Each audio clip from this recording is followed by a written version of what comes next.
Hello.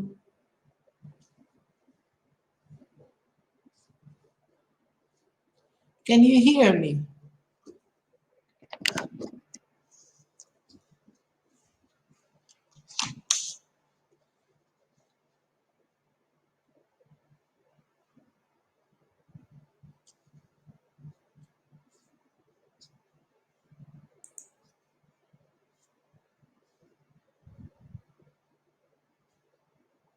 David, are you in?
Effie, can you hear me?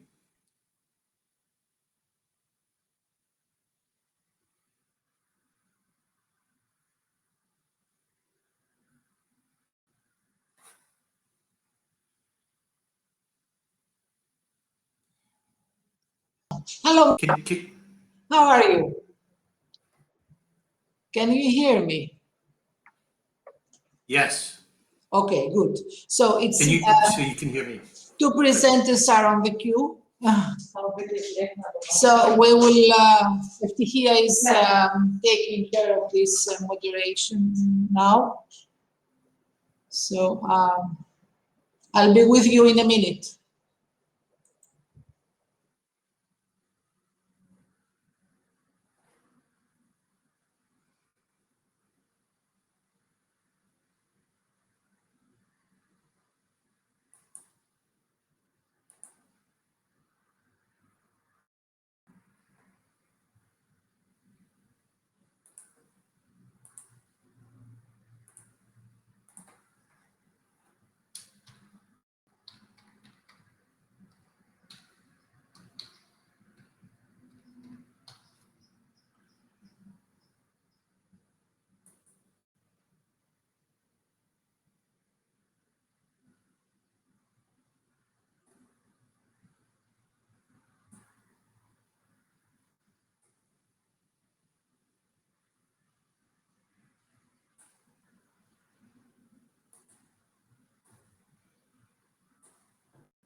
Hi, Kate. Welcome. Good morning. Good morning. Good morning. I think everybody can hear us. Think so. Yeah. Hopefully, yes. Good to see you. Good to see you. Yeah. Good morning. Good morning, David. Good morning. Crit, I'll use the slides that you sent me yesterday, okay? In one form or another. Is that okay? Yeah. Great. Polls and questions are still disabled. I don't know why, because we intended to use this Q&A and polls. But I think FTG has the overview. Yes, but she's in the next room, so she doesn't have. Let me see.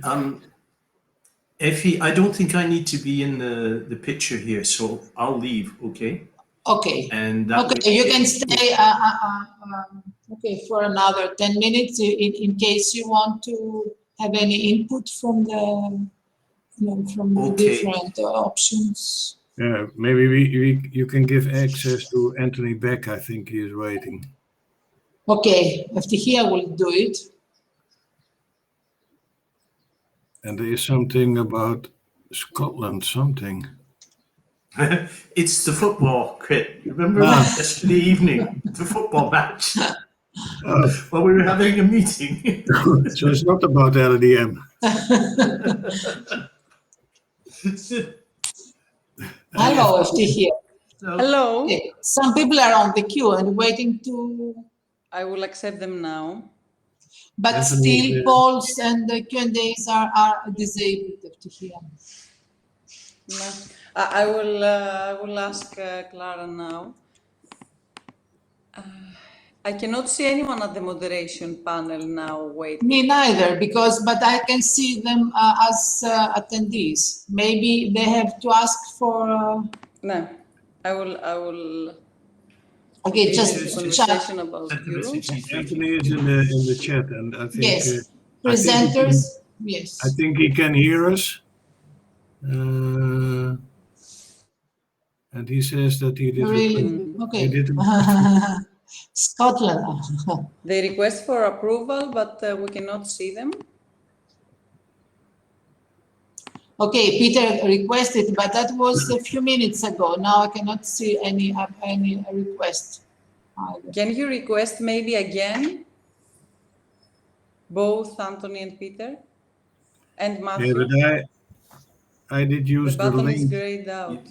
Can you leave and try to log in again? I think they're sort of blocked. Maybe we'll have to. With FTG, I did use the link that. Okay, Anthony Beck is on. I also use the link. Yeah, but Anthony did not use the link. Anthony I think. is here. Okay. He didn't use the link. Hey, Hello. Anthony. Good morning. Can you hear me? Good morning, of course. Very How well. did you manage it? I'm not sure which one I went through. I might have followed the link one, but you can see me. So, Maybe we Peter, can go. follow the link. Follow the link.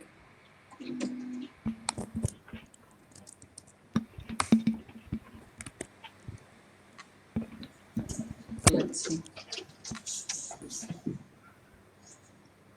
So Anthony, you did use the link that was sent to you, or did you? I used both and I got a bit confused about which one I ended up clicking on first, so I'm not a good test case.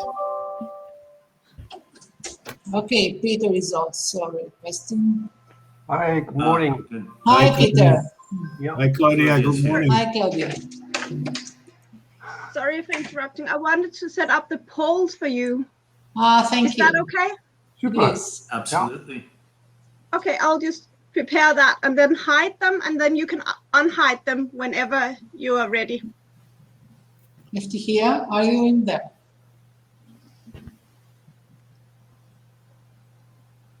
No, she isn't. Okay, Claudia, I can see the polls. We can create a poll. What about the Q&As? Where is Claudia? Hey. She's There's here. a- Claudia was with us, but she activated the polls, Okay. but not the Q&As.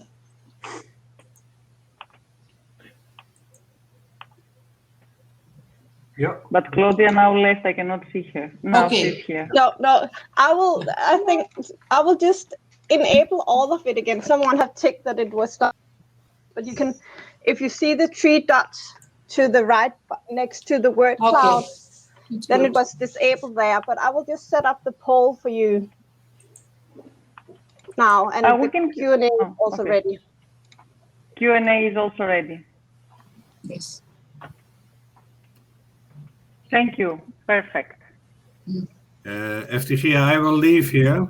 I think it is better that the Okay. presenters join this room, and we have already 7 out of 9 maximum users or participants in this room. So I will leave. Okay. See you later today, and success. Mm. Success. Thank you, Krit. Thank you, Krit. Thank you, great. Would you mind if I try my browser presentation, given that I'm the awkward one? You can try now. I will stop sharing, but we can both share.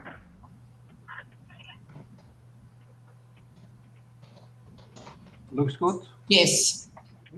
Looks good. Excellent. That's ideal, in fact.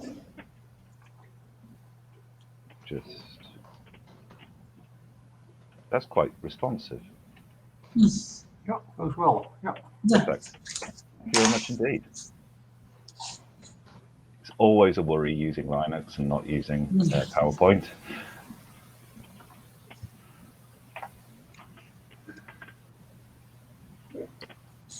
Okay. So, but okay. But Scotland did not lose against England. That's, Well, I'm English, but I self-identify as Scottish. So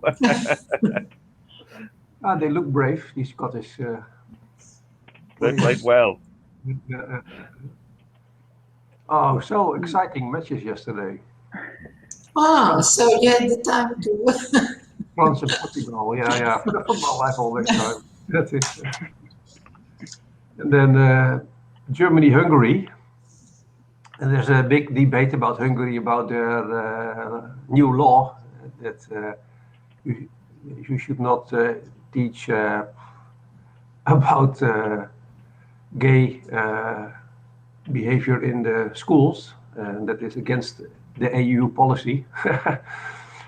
So in München, they wanted to light up the Allianz Arena in the rainbow colors. Rainbow flag, yeah. Yeah, and then the UEFA did say, okay, no, we are not for politics statements, and then everybody was mad at the UEFA.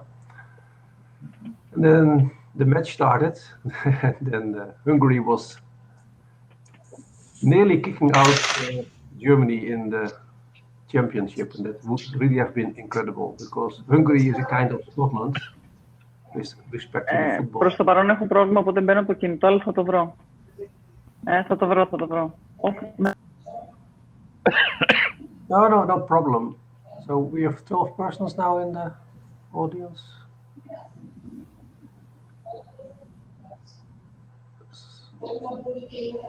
I can see. Sorry, I can see some of the presenters that have joined also the session. Would you like to try to step up? Yeah, Maria, thank you, in the panel. And also try your presentation. Hello, good morning. Hello. Hi, good morning. Okay, I will leave now. Make space for Okay, the Peter. presenters. Good luck. Thanks, Peter. Thank you. Thank you, Peter. Do we just re-click into reapply once we've left when it's our sessions? No, you can stay here. The rest of the presenters will also step in. How? Hello, Matthew. Hi, good morning. I'm in. Sorry, I had to go out and come back in again. Okay. Good morning, everybody. Sometimes it works also like that, yeah. Am I logged in the right way? Am I in the Yes. right format? Coming through okay? I can Yes. hear everybody. Yes. Great, fantastic. I'm happy to do a quick share screen check. Yes. I'm not sure whether Okay. my settings will let that happen for me. So what's the best way to do this? Down the bottom here. Yes, there is a button for sharing your screen. Okay, it looks, yes. Okay, so are you from a Mac? Matthew. Sorry, say again? Do you Do you use use Mac? I'm using a Mac, so that's probably going to okay. cause problems. Open it from Chrome. Open it from Chrome. The whole session will open from Chrome. Yeah, it's not liking me, is it? Or something else. Not Safari. Either stop Chrome or sharing. Mozilla. So, I mean, not Safari. Good morning. Hello, Clava. Okay, I'll try that again. I'll come back to you Yeah. when I've got Chrome Yeah. going. One second. Maria, do you want to try sharing your presentation to see that it Yes, works? yes. Okay, I will try it now. Okay, perfect.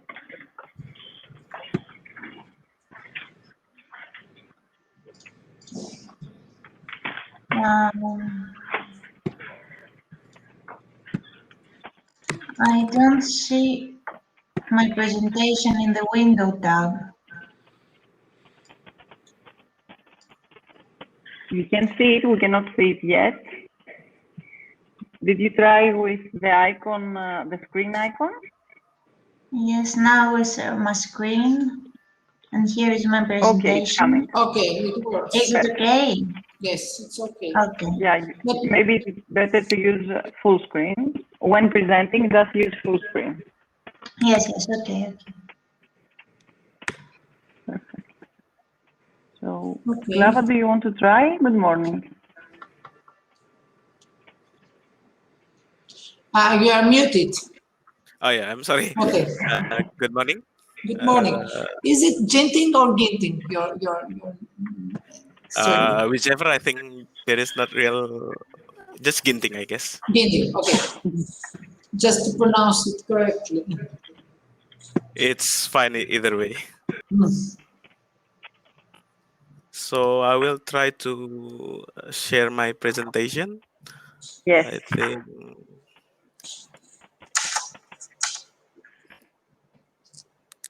Is this good? Yes. It's coming now. You have Okay, to perfect. turn it to presentation mode. Okay, Yeah. it Is is this now. Yes. Okay. Perfect. okay? Perfect. So we wait for another two presenters. Yes, and I think Matthew will come back also. That is Laura or Laura. Yeah. And From Noor. Malaysia. Noor Yes. Tamchuri. No. Okay.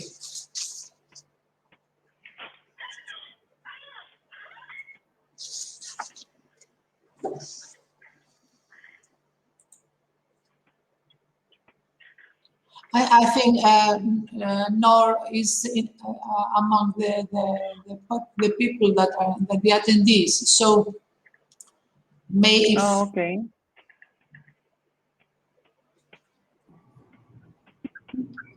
Good morning, I'm back. Back in Chrome. Hello, Matthew. You can try that again. Yeah, you can try it now. Okay, let's give it a shot. Okay, one sec. Bear with me.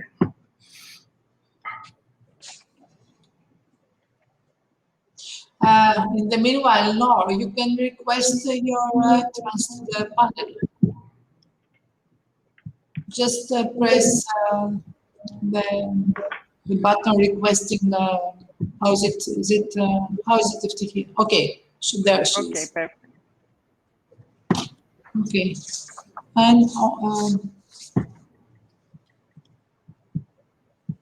hello, welcome. Hello.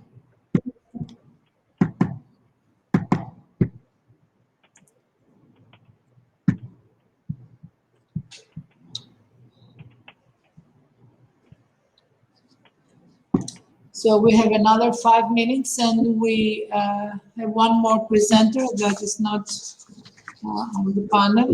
Yeah, That one is Laura. Okay. Okay, almost there. Nor, would you like to try sharing your presentation to see that everything works? On the bottom of the screen, there are 4 buttons. So the third one, from the left side, there is a screen icon. Now it should be disabled. If you click this one, you will be allowed to share your screen. You may select a window that you have your presentation.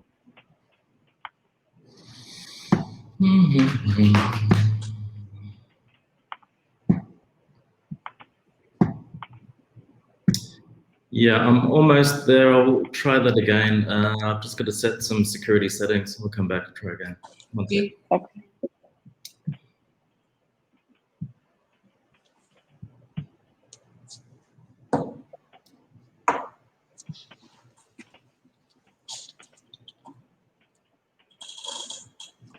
Perfect. Good. And when presenting, yeah, just use presenter mode.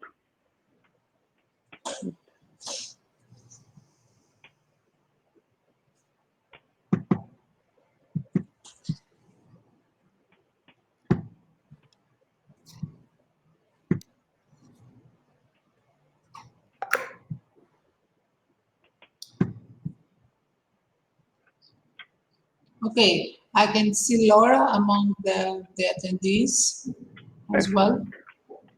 So Laura, you can request, if you can hear me, to enter the panel.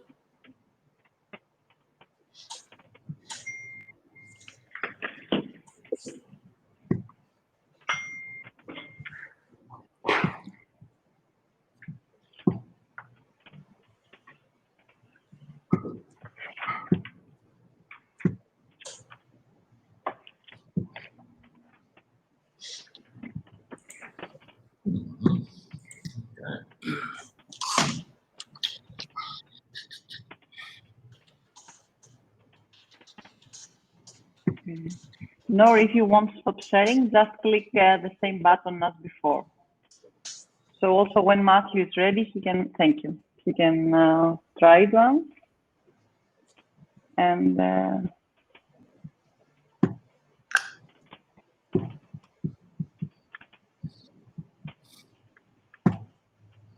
Okay, coming back to you. Do you mind if I give that a run now?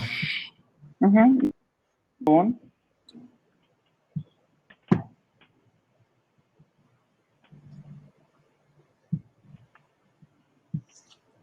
Iftikhia, can you ask Laura to? I'm now asking also Laura through. Share my entire screen for a sec. One sec.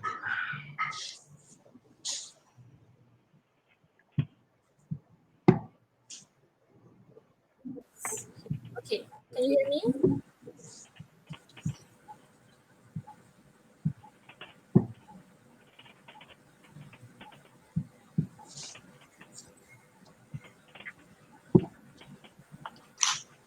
Yeah, that's not coming through to you, is it? It's not liking a window setting. Going direct to window. I might have to get it from your side. With the chair. Okay. You'll be able to Let give that a me. run. Just throw it back up while I fiddle with this. I will try once sharing your screen now. So your presentation through my screen actually. Yeah, cheers. Thank you. Macintosh.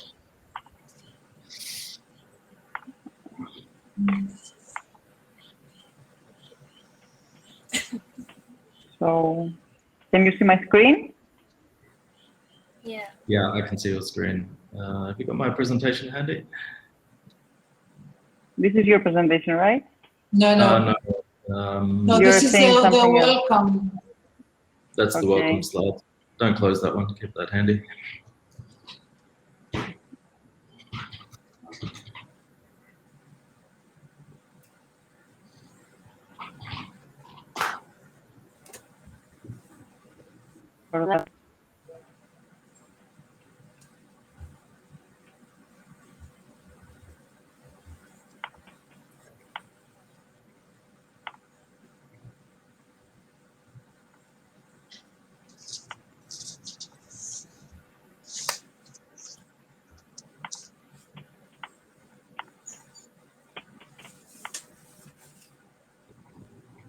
Now? Yes. Excellent. Thank you. That will run. Yeah, sorry for that. And there is a video, right? Yeah, just towards the very end, so I'll let you know when that's coming. Yeah, let's get through. Go. That one, yeah, that started to run just on an extra click. But there is no video, right? Yeah, no. That last slide 9, it actually started running. Once you go to the slide,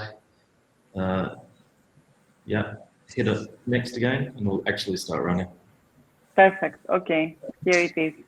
Yeah, it will run. The video goes for 4 minutes, so I've only got 6 minutes.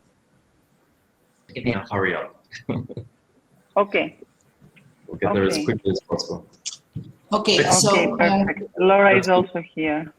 okay. Hello, Laura. Hello, can you hear me? Okay, now I Yes. see. Hello. Yes. Hello. So we are Would you all like? on the panel. Yeah. Huh? Okay. Just quickly Laura, see if you can share. Yeah. you want to try? Yeah, that's what you wanted to say. If she wants to try her presentation before starting. Yeah, how can I share my screen? There are 4 buttons on the bottom of the screen. You can see. So you go to the third one. Now it is disabled with a red line. If you press it, perfect. Yes, that's it. Okay. Okay. And then to Just unshare. on Stop share again, sharing. you click the same. Yeah. Stop sharing, right? Once you share, you just open the presenter mode. Okay. So we can have the full screen available for it. Okay, so I think we are almost ready ready to start. Okay. So, officially, good morning to everyone, and good afternoon to some parts of the world that are with us today, and a very warm welcome to this first session of the 9th 5G workshop on the LADM and 3D land administration. I'm honored chairing this first session of the workshop. There will be another 3 sessions later today, and hopefully an inspiring concluding panel discussion in the 4th session. So please share your ideas, your thoughts and experiences on the latest innovations of 3D land administration and the developments regarding LADM, a standard which is already in use for 8 years. It is currently under a revision that widens its initial scope to various new fields. Let me introduce myself. I'm Efi Dimopoulou. I'm professor at the National Technical University of Athens and deeply involved in all stages of LADM since its first steps. The moderator of this session is Eftihia Kalogianni. Eftihia is a PhD student at Delft University. Eftihia, you may introduce yourself. Yes, good morning, everyone. Really nice to have you all here, even online. So I would be the rapporteur together with Professor Efi Dimopoulou, who will be chairing this one. University of Technology. My background is surveying engineering, and I have been involved in the development of LADM since it has been voted as an ISO standard. So I'm following all the updates since 2012. I hope we will have a very fruitful meeting today. We'll have very interesting presentations. Whatever you want, you can either chat us here or via email. And we say that maybe we can use the chat only as a chat room. And all the Q&As, please pose all the Q&As about the presentations and the discussion on the Q&A tab. And we also have some polls that are already being set. Please go ahead and ask them. And there is also a word cloud, so the last tab. So please also ensure that you will answer also this question. Okay, thank you, Ftihia. So the session is structured into two parts. The first part with 6 interesting presentations, as shown on this slide, followed by a discussion at the second part. You have 10 minutes for each presentation, and as Ftihia told you, you can address your questions anytime during the presentation or after the presentation, and please note to whom this question refers. And I think we'll have plenty of time to answer these questions during the discussion part. And also vote for the polls. I think we'll get interesting results. So let's get started with the presentation. Our first presentation is the 3D cadastral implementation in Indonesia. It's from Glaba Ginting. Glaba, the floor is yours. You can share your screen, and thank you for contributing to our session.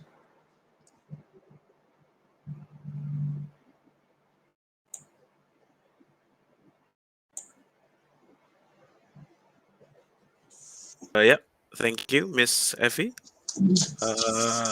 I hope you are seeing my presentation right now. Okay, perfect. Welcome, everyone. I said good morning to all of you. I hope you are being healthy amidst our global pandemic. Here I present you my presentation. First of all, let me introduce myself.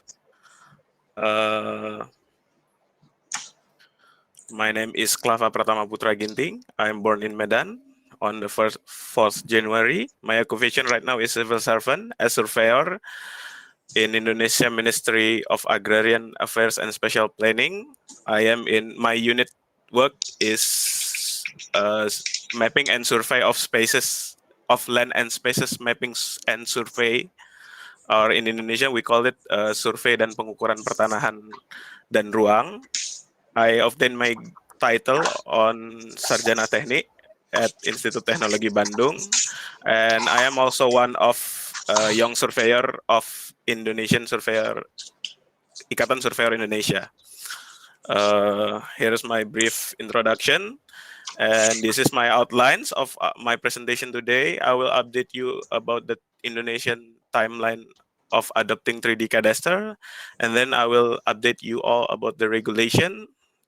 And then I will tell you about the state of the art upon what we already agreed upon the adopting 3D.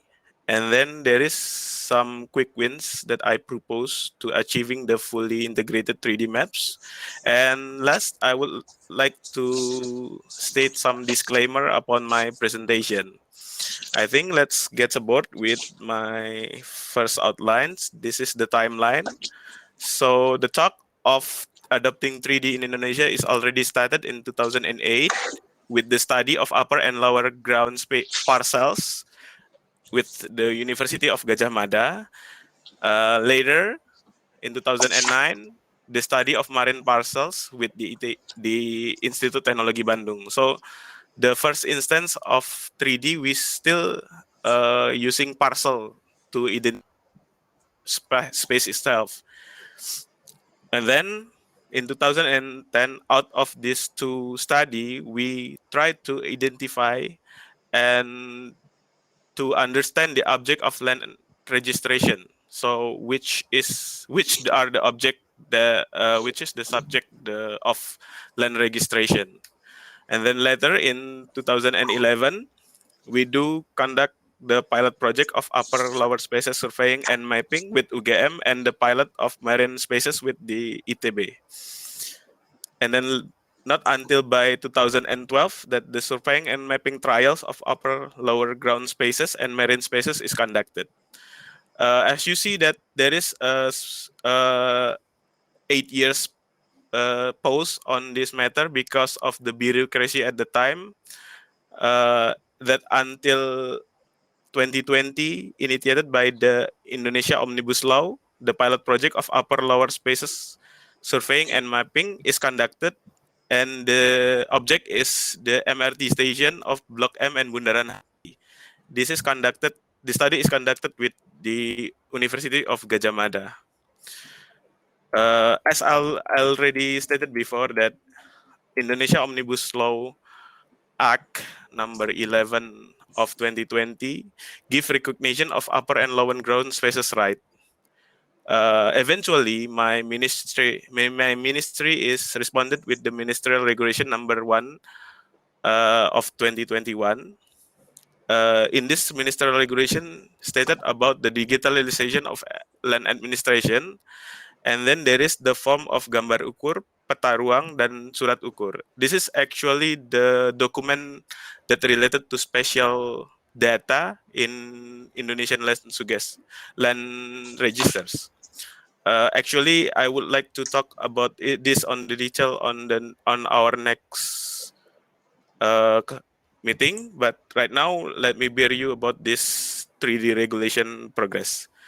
And then later, we are hoping to be submitted a new ministerial regulation that will revise the old regulation.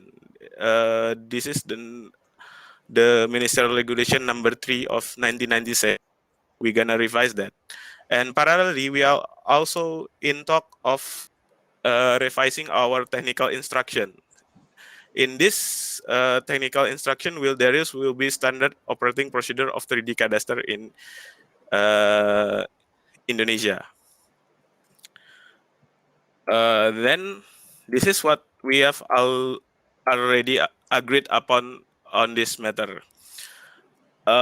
First, the 3D cadastre in Indonesia will consist of ownership of upper lower ground spaces, and then ownership of apartment unit, which is already in Indonesia right now by HMSRS or Hak Milik Satuan Rumah Susun, and then the marine cadastre. So we will try to address these three big subject in the future. Second, the 3D parcel will be treated as the 2D parcel. This means that the ruling of the existed 2D parcel is also will be applied to the 3D parcel. The inclusion of the 3D parcels is already stated on our ministerial regulation 1 of 2020 that changed the identification number. So the identification number, it will accommodate our 3D parcel.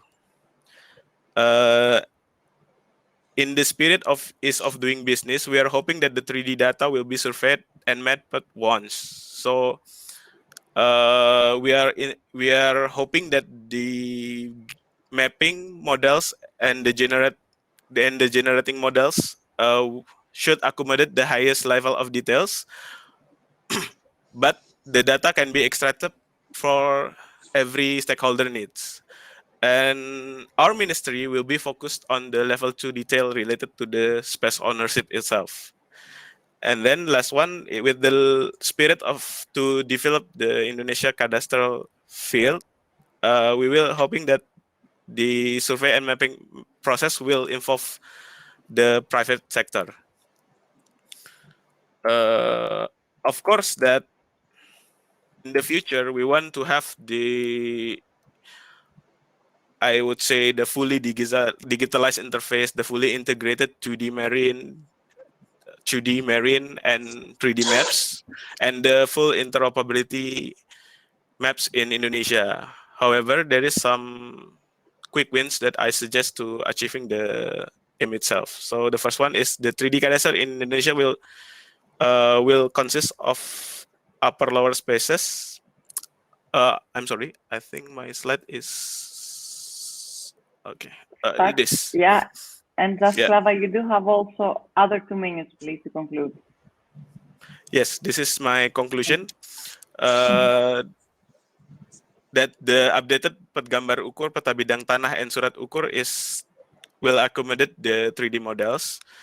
And then the unexisted 2D maps, 3D parcel will be represented with a single registered benchmark. This means that they're done to avoid the confusion between 3D parcels and 2D parcels. However, the prototype of integration is already done by the chief and the team of information and data center of Agrarian Affairs Ministry, which you see on bumi.atr.bpn.go.id.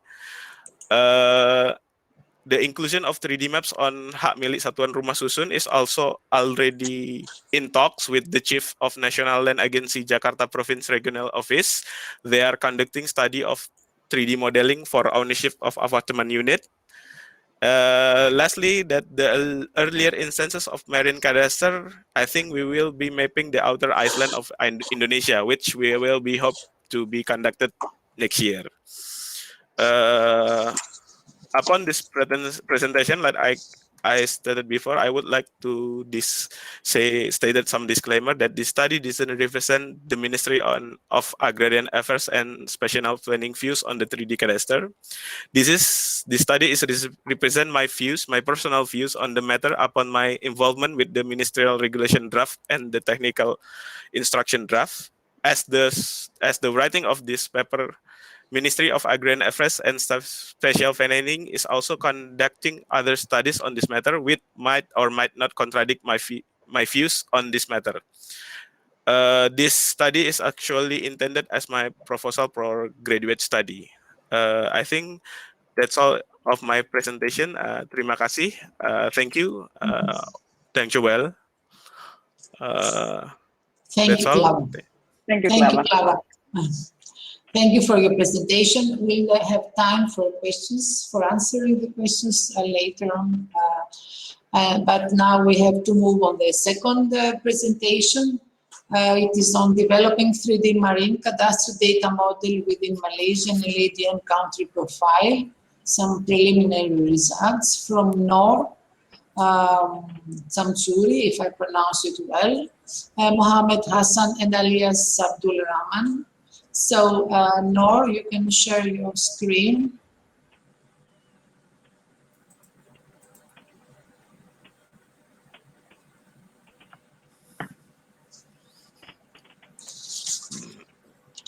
Can you see my screen? Yes, but not in the presenting mode.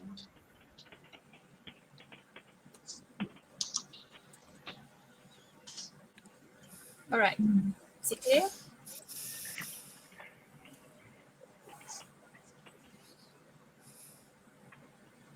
Okay, Now- thank you. Sorry. Is it clear? Sorry, no. Yeah, we can see the presenter mode. Maybe you have 2 screens. We don't see the full screen. We see also the notes. Okay.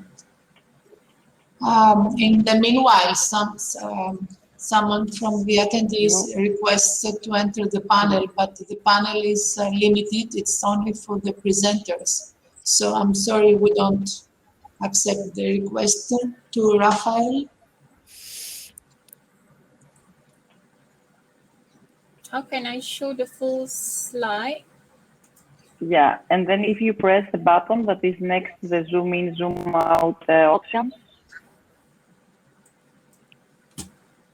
at the corner of the bottom, right corner of the bottom. Yes, that. Yes, this one.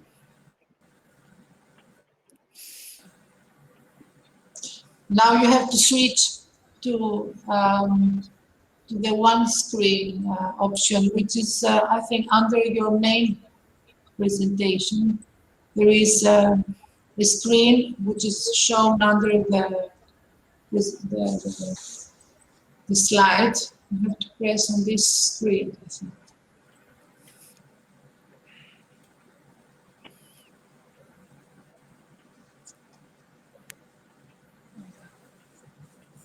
Is it working? It's working, but in presenters mode, not in slideshow. Okay, let me. Maybe I need to put this.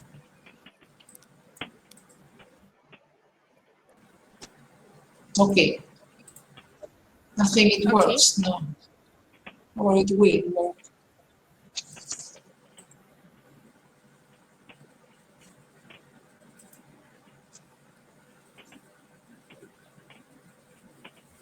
What happened to this?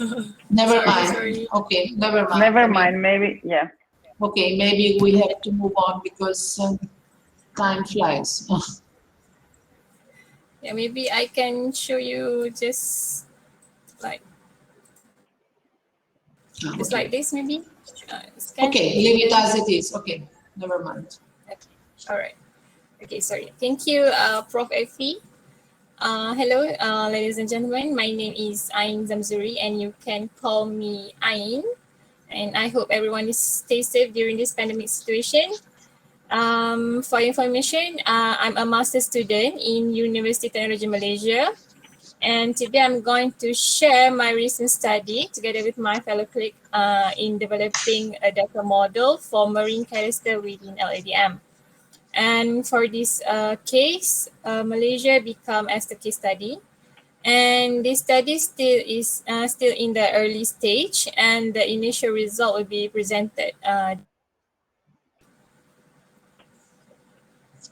Okay, talking about marine, it becomes as one of the contributors to economic in many countries.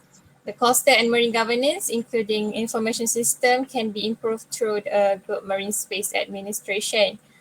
As we know, environment cadastre has been used for years in land administrations in terms of spatial information as well as the ownerships. Same situation to marine environment. Cadastre need to be implemented in order to improve the coastal and marine administrations. The multiple usages of coastal and marine spaces often lead to conflict in overlapping ownership, as we can say as rights, restriction, and the responsibilities. As you can see in the figure, there are multiple types of marine properties situations, such as some of the marine properties capture the whole area like water surface and water column, and some of the marine properties is lying underneath the seabed only. So a good marine administration needs to be able to define the location of the marine properties. This is because in some cases, there are multiple marine properties located in the same area. I mean that at the same space, there were different marine properties located at the different marine layer, such as the aquaculture area located at the water surface and the water column, and at the same time, pipeline or cables at the seabed. So these situations triggers a conflict between the stakeholders and regarding to the ownership issues, and that's why we need to define the marine properties in appropriate way by considering the 3D elements as well. So for that,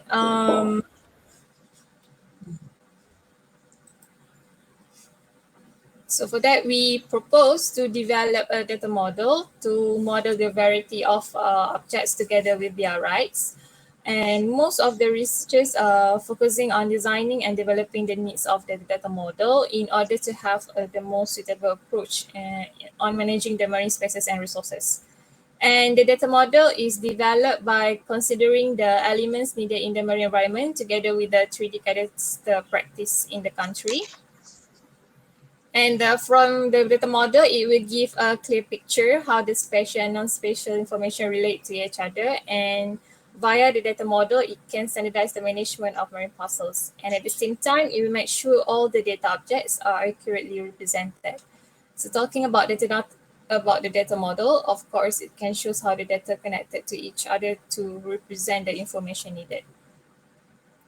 So looking forward in many countries, some of the countries have developed their marine data models to their country's administrations. And these findings also in the experiment stage and has yet to be used in the industry. By definition, it does help a lot in developing this data model by adopting the suitable elements to suit with Malaysia's practice. And of course, the marine cadastre concept in Malaysia, which introduced by Dr. Abdullah Hisam and team, become as part of the considered elements in developing the data model.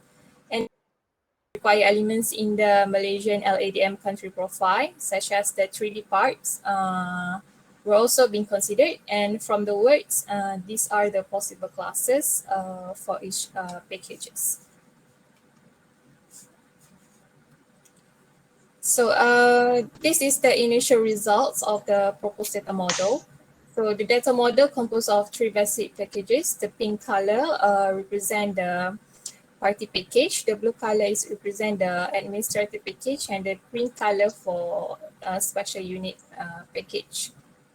The green color represent the sub-package called as surveying and representation package.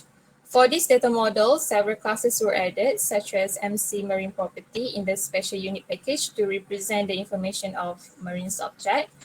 And the MC natural resource need to be considered in case there are natural resources located at a certain area, and also MC marine layer. This class represent the layers of marine space occupied by the marine's properties. So that the features and the classes were linked to each other together with their constraint and the relationship. For the next plan, we will have a database, that's the data model. So the current plan is to use PostgreSQL as the database server, and the query part will be worked on open software such as QGIS to represent the information. At the end, we hope this developed marine cadastre data model will facilitate and support the management of marine properties information in 3D or 3D as well as their RRRs. So I think that's all from me. Thank you for lending me your ears. I hope my presentation is well delivered. Any comments and suggestions will be such a pleasant to me. So thank you.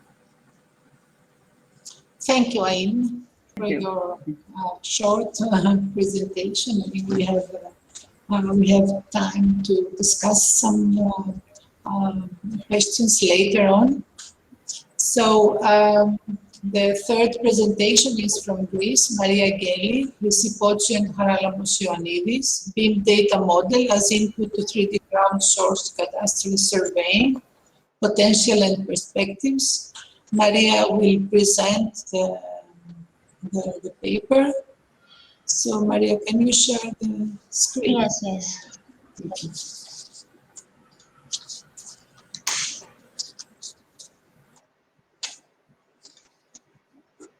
Okay, can you see my screen? Yes, perfect. Okay. Yes. Hello, everyone. My name is Maria Geli. I'm a PhD student at National and Technical University of Athens, and I would like to present to you a project entitled BIM Data as Input to 3D Crowdsourced Cadastral Surveying, Potential and Perspectives.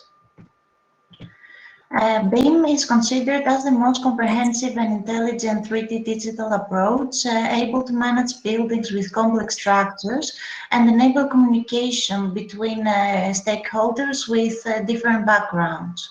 While BIM may be used to provide the geometry of the physical building spaces for 3D cadastre, the virtual space needs to be related with only one space, describing the ownership boundary of a single property. Through binding a number of physical spaces or their parts, the legal spaces may be defined. At the first phase of the proposed crowdsourced methodology, the declaration of the area under cadastral survey and the collection of the available geospatial information is conducted. The area is divided to sub-regions, and each one of them is assigned to local team leaders, who is responsible for citizens' briefing, motivation, training, and data preparation. The 3D cadastral surveys are performed by the right holders by identifying and selecting their property on the BIM, and then inserting all the necessary cadastral information. Finally, the examination and assessment of objections and corrections of data is conducted by professionals, leading to the compilation of the preliminary 3D cadastral database. To support the proposed technical framework, an open-sourced web application was developed by the authors. The application is able to integrate BIM IFC data into a GIS environment, enabling the acquisition, management, and storage of 3D cadastral data by non-professionals, offering several tools, enabling 3D measurements, layer management, BIM slicing, and the insertion of the required cadastral information through the editor widget. The proposed application is hosted in a multi-story building in Athens, Greece. First, BIM data are translated in IFC format, where the cadastral spaces were preserved through the IFC space entity. Finally, IFC model converted into a geodatabase and inserted to the cloud of ArcGIS Online. It is noted that the properties of IFC space feature class was enriched with more attributes, representing the cadastral information.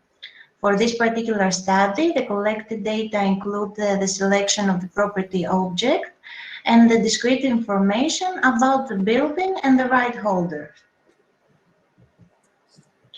Each volunteer was navigated throughout the 3D scene, aiming to identify his property.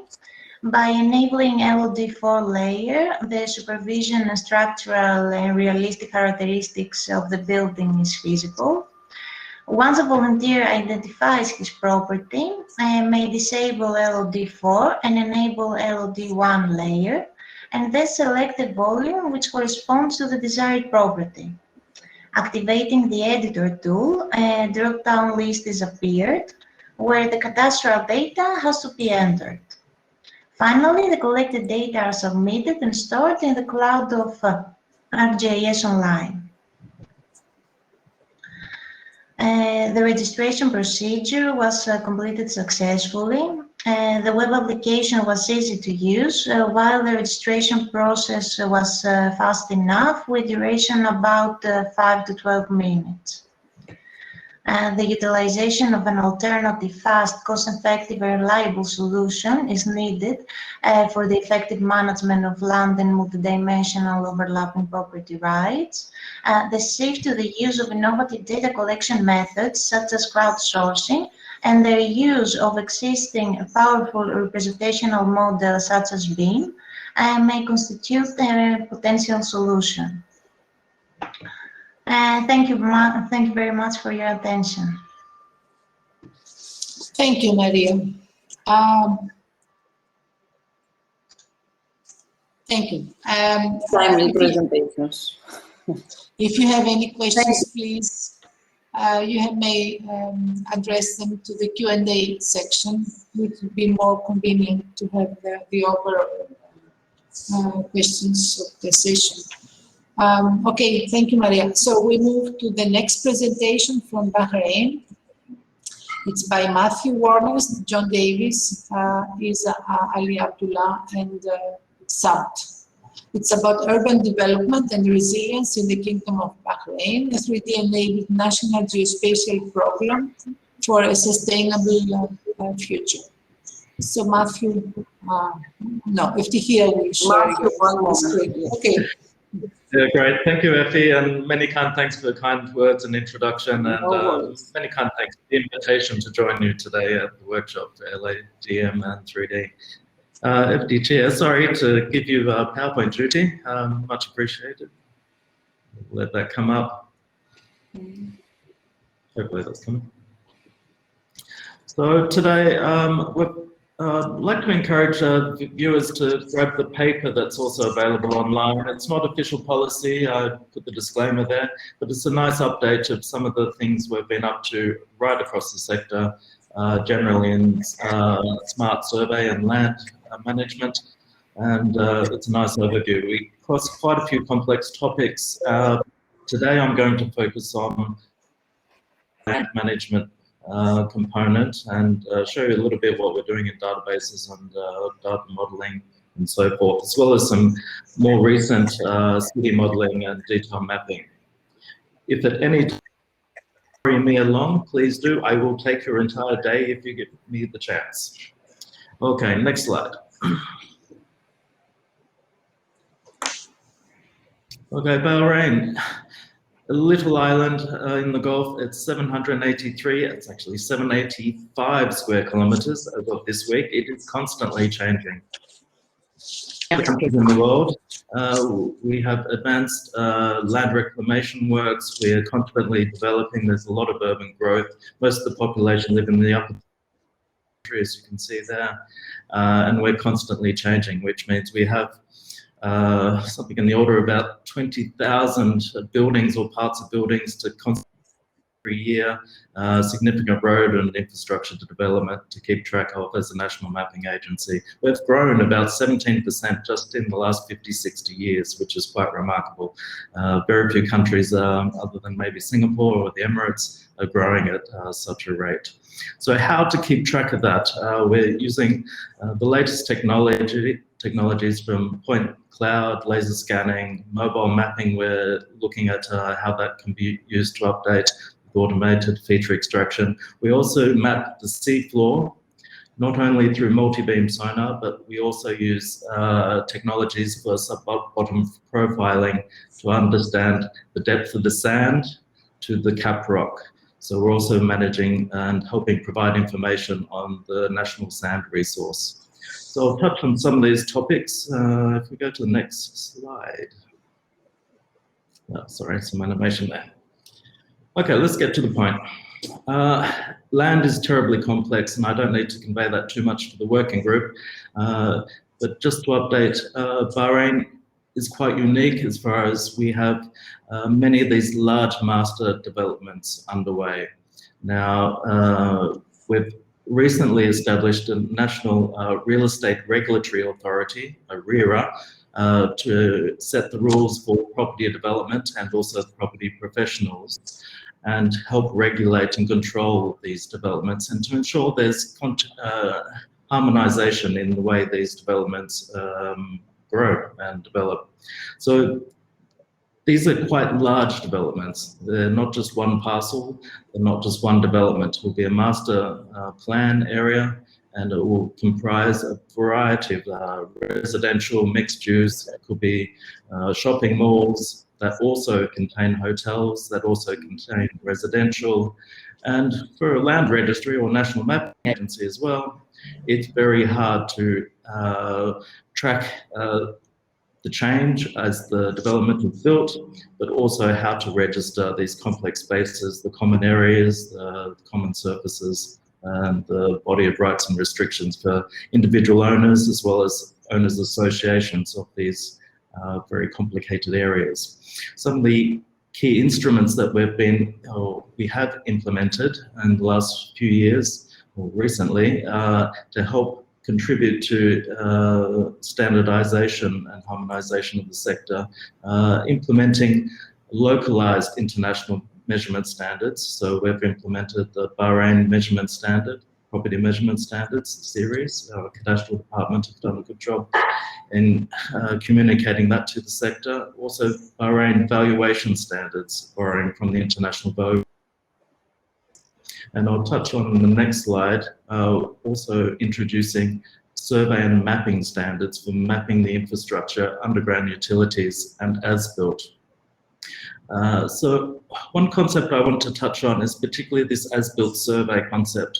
And that is when we're doing a building and there's a plan or a building construction permit process, engineering designs or very complicated engineering designs are submitted for that construction permit process. But how do we compare what was actually approved at the permit stage to what was actually constructed, what was actually built? And so there is a life cycle of data, and that can be, I guess, utilized for also updating the national mapping and also updating land registries. Now, you wouldn't register a blown building information model, engineering schema and data in a land registry, but you may be able to extract information at the plan, also at the as-built end of construction stage, to confirm what was built was actually built and what was permitted was actually built in accordance. There was no variation towards the end of the project. That contributes to helping manage things like the financial side and escrow accounts at various stages. And that's a source of valid data that can be validated for various purposes of updating national mapping and land registry. Just hit the button again. Just one click, please. Okay, sorry for the animation.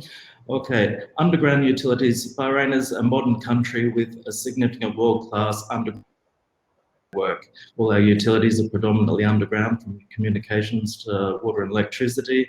Now, managing that infrastructure in a very confined space and road corridors and servitudes is very hard to track their positional accuracy. So we were working with consultants from the UK and experts in the utility area to prepare a mapping of underground utilities standard and the data delivery specification. So our topographic survey department did a remarkable job in not only building the standard, and we had the Assistance Ordnance Survey International with that, but also how to record that information. We need to have a data bucket, not only in 2D, but we need to represent those utilities and infrastructure and their impact on the 2D surface and their 3D.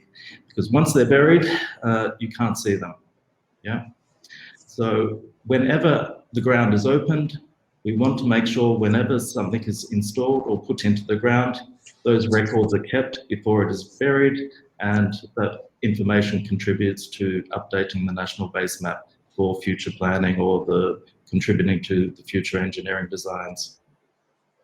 Next. Matthew, you do have 3 minutes. Okay, I will use them. Okay, these slides will be as handouts. There will be a PDF. Hopefully we can get that online in the next day or two, so you can grab that for the detail. This just summarizes some of the key initiatives for the National 3D program, building the database. Earlier we established the data model. Now we're underway in underpinning production with the physical data model and putting that national mapping data into a structured geospatial database on the Amazon Web Service cloud. Now, just similar to our Malaysian colleagues, I was pleased to see, we're also using a PostgreSQL RDS on the Amazon cloud. The National Committee for Geospatial Information Governance, and we follow and take some guidance from the UN IGIF framework, and we're rolling out a whole lot of skills capability programs and introducing new technology and so forth. So you can pick up on that later. Next slide, please. Okay. Let me know where you want to stop, because we do have some time. So if you want to show also the video, we can also show the video. So just guide me through the slides. Yeah. Go back one. And back one more. Yeah, excellent. Okay, so we have a national 2D plus 3D national mapping data model established by Ordnance Survey a few years ago. Now we're building the physical model of this. You can see the themes across all data types, from addressing all the way down to utilities. Here is the cadastral parcel model. Now, all I want to say here is that we follow the LADM standard, and we're anxiously waiting for future developments in that regard, so we're happy to continue this discussion. Importantly, a lot of the discussion generally in FIG is about residential land, but just as important is the tenure for the services and infrastructure and roads. And just go to the next slide. Next slide. Yeah. Okay. So we're utilizing or harnessing the technology of City GML for the 3D representation. Okay. We'll link the LADM or the cadastral 3D land parcels class to building parts, building installations, and hopefully the other utility and infrastructure themes accordingly. Okay. Next.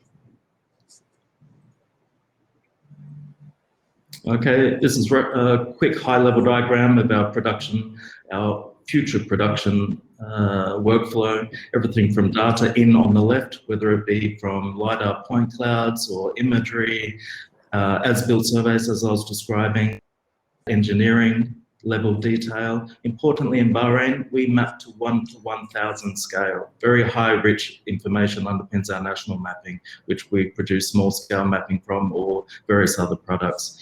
As I said, we're hoping this production will be underpinned by a PostgreSQL database and various instances of that on the AWS in 2D and 3D. Okay, and we'll use a variety of technologies and applications from Bentley Open Cities to Esri products, depending on our final production and data sets on the output end. Okay, let's see some fancy maps on computers, please. Next. Should I start it? Yes, please. Okay, I'll talk through. This goes for a couple of minutes, so bear with me. So, we've recently been testing UAV imagery and also high-resolution aerial photography, digital photography, and LiDAR.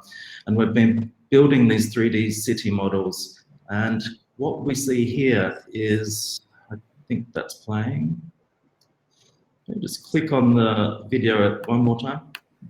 Make sure, hit the pause button and re-pause.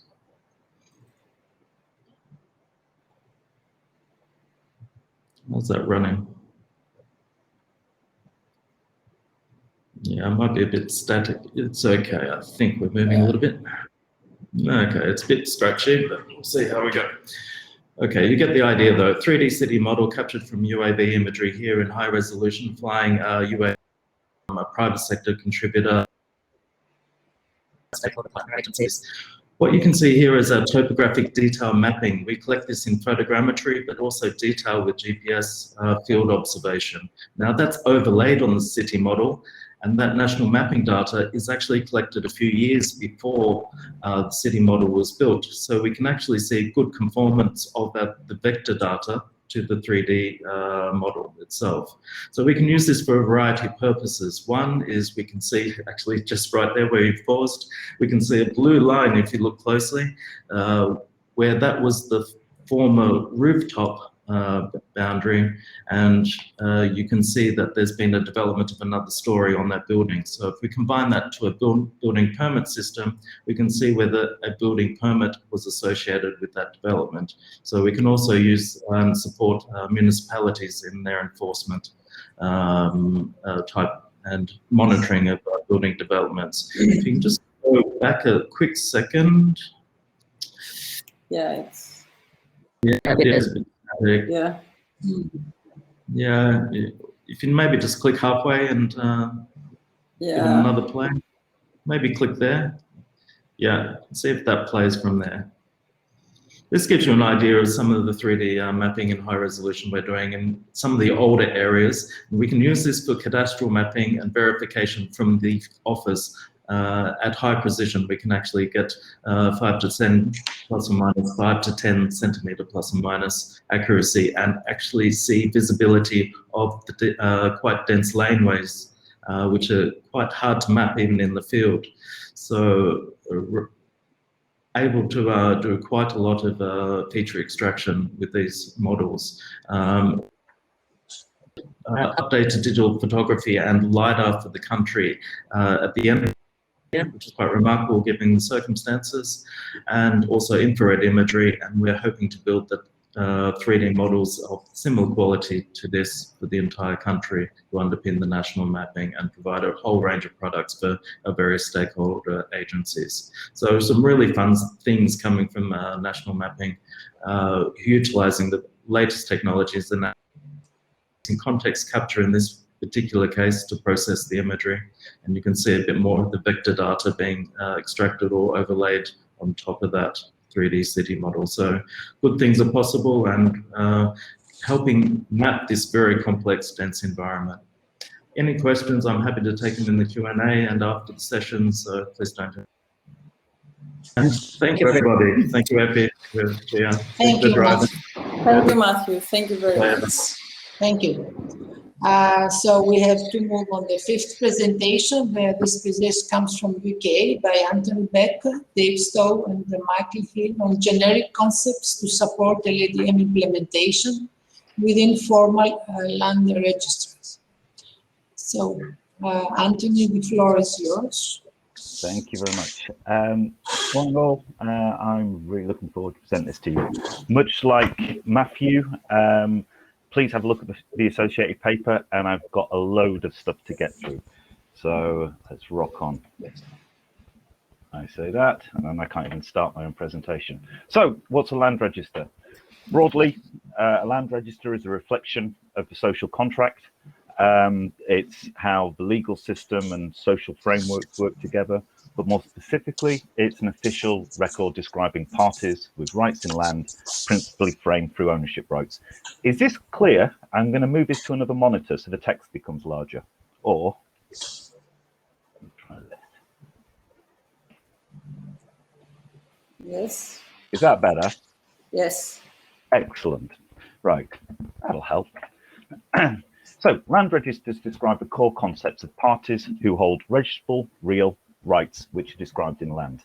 And these are concepts are fundamental to the LADM model, which is why we're all here today. So in terms of land registration, Wikipedia says that land registration generally describes systems by which matters concerning ownership, possession, or other rights in land can be recorded. So it has this registration piece, but it's also there to provide evidence of title, facilitate transactions, and prevent unlawful disposal. So it's got this reuse derivation and an evidential element, but it's all framed through these transactional processes as you change that land register. And each jurisdiction has its own legal framework, and that defines the nature and representation of the parties who hold rights which are defined in land, so our LADM piece, and how these rights can be created, varied, or discharged using legal instruments such as deeds or contracts, which are submitted for registration as applications by legally competent parties, and any rejection rules which determine whether that change can be registered. So that's our transaction piece. And what represents an error on the register, such as a fraudulent transaction, and how you can rectify that error. Equally, what products can be derived from the register and the conditions under which parties can inspect the register itself. Now, I'm going to talk about digital land registration. I care about digital things. So ideally, we should have something that's logical, efficient, and most importantly, suitable for automation. And this is not news. It's kind of generally been envisaged by legal architects that, you know, we will have digital automation of land registration. But actually, it's not just digital land registration. Getting back to Svenbergen, we're looking at this as a digital land transaction. So it's moving from this process of land registration through to how we deal with transfer transaction up to building a formally digital transactional land market. And so here it's again not just about that adjudication stage where you're building all the deeds up to have your register itself, but it's how you can deal with that continuous element of change with transfer, updating. And here I would also add in the alienation of other rights from core ownership that might not be ownership, could be non-ownership rights. How do you represent easements and other such things? So this is going to be a conceptual presentation. Concepts are generic, should be applicable to any jurisdiction in the world. It's not complete, but it provides the scaffolding that allows you that supports the thinking around how you frame things. So we have our foundational concepts, there's parties, rights, and land, and these are core to LADM. And so in terms of land, a land register describes a thing which has a spatial extent that defines a right, that is held by a or many parties. Real rights in land describe the nature of things that parties, persons can do with their land. They're immovable property, and immovable property is the legal term for land, and it separates it from property such as keys and hats and clothes. And it's this registration of these real rights in land which is of interest to a land register. And so here we've got an example of a two-dimensional polygon which represents a piece of land. Now, we may be registering it as a two-dimensional polygon, but actually conceptually in most jurisdictions it represents a three-dimensional volume. So in Scotland, they argue that it's from the center of the earth all the way up to the heavens, and it inscribes a three-dimensional arc through the edge of your polygon. But by having ownership, you have a number of bundles of rights that are associated with that. So you have in rem rights against the world. You do not expect people to trespass on your land. Or in Scotland, there's actually a separate element, but we won't go into that. And then you have a number of kind of in personam approaches where you're dealing with this on a kind of contract basis between different parties. And this could be related to access, rights of way, and other such non-ownership elements. But you can also see where elements of ownership can be separated out. So here, for example, we've got a block of flats. Each of these represents a strata, and these have been separately conveyed out of our principal ownership. So you're selling volumes of space within that contained bundle. And so as we can see from that illustration, that our registrable rights fall into two broad categories. We have ownership, primary rights, and non-ownership are subordinate elements. We also have parties, and so these describe the things that can hold these registrable rights, which are defined by land. Nice and easy. But in terms of that, we have registrable parties, and these are parties that have an interest in land or in non-ownership. Sorry, all of them have an interest in land because it's a land register. They have an interest in, they can own something, or they have an interest in something which isn't ownership. But we also have owning parties, and these are specifically those parties who have an ownership right, where they can have an exclusive interest in land, i.e. there is only one party, or they can come together collectively and have a common interest in that land, and those shares are described fractionally. So we've got our core elements. These are our building blocks of LADM. How can they start to be combined together to create different relationship groupings?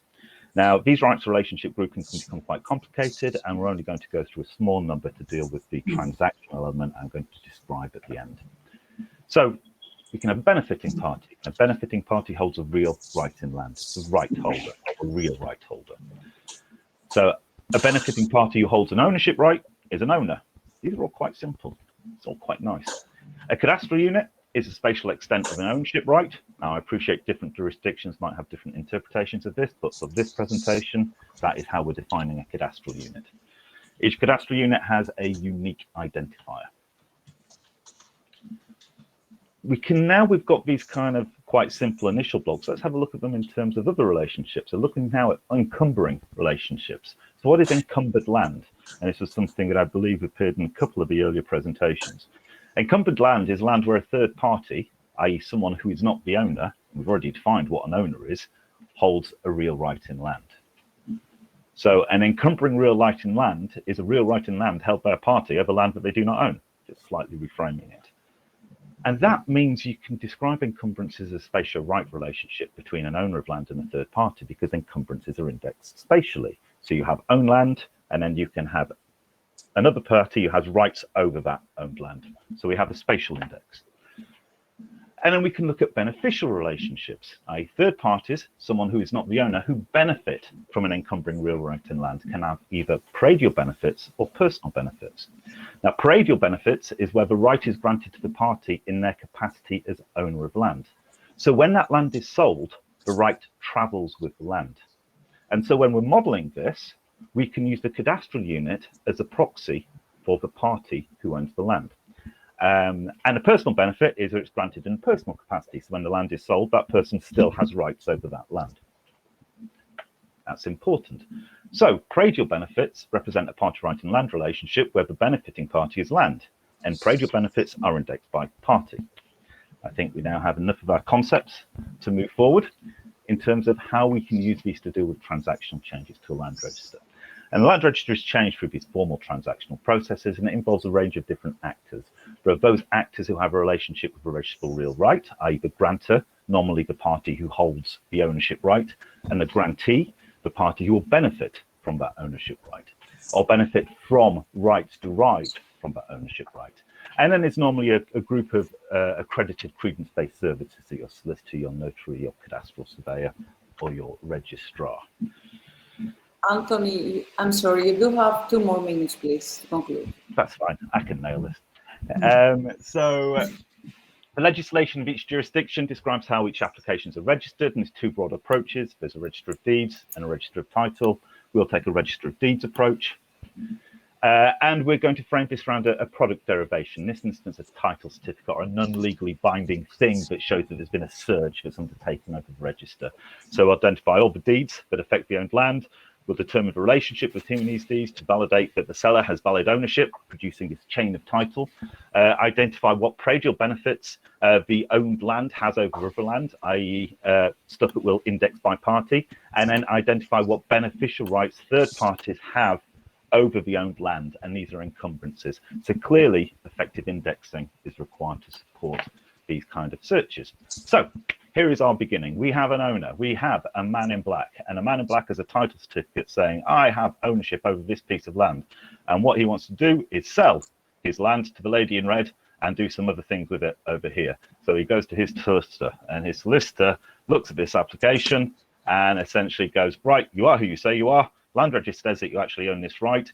Lady in red is who she says she is. So I will create an application. Here we are. Here is the grantor, the man in black, who wants to pass over his right, ownership right to this piece of land to the lady in red. Brilliant.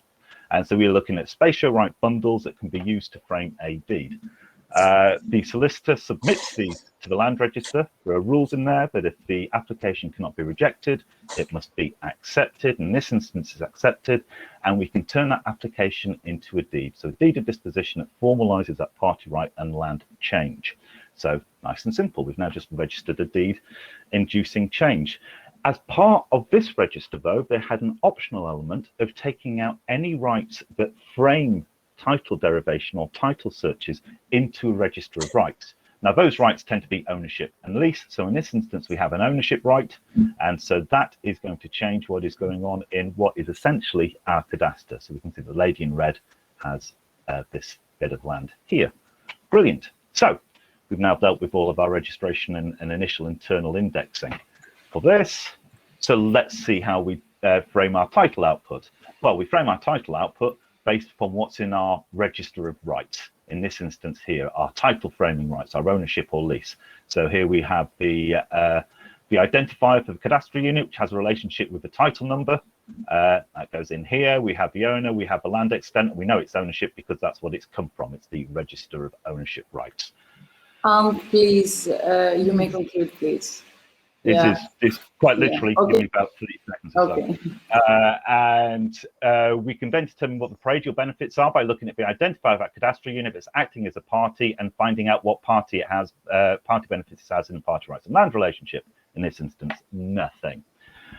We then look at it in terms of its encumbrances. So what spatial relationships do third party rights have over this own land? In this instance, we've got a couple of things here, but we could also use this in terms of a spatially enabled society to look at overriding interest held in trusted external databases and external environments. So we can use it within that broader fabric. And so in this manner, we can use these structured indexes around those relationships to derive our new title certificate. So it can demonstrate that the lady in red owns this piece of land. Which can then go through to our next transactional sequence. Thank you very much indeed. Thank you, Anthony. Sorry for pressing you, but time is limited. So thank you for the very explicit land-related concepts. And now we have to move on to the last presentation of this session, which is about semantic resources for the geospatial domain. It's by Kajaz from Turkey, Laura Medjalara from Italy, and Eric from Denmark. So Laura, the floor is yours. You can share your screen.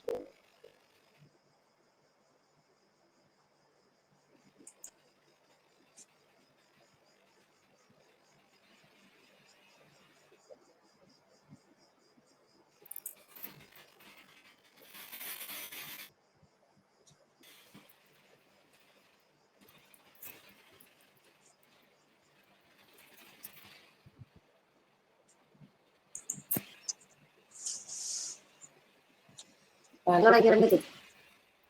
I have two screens. Let me try again.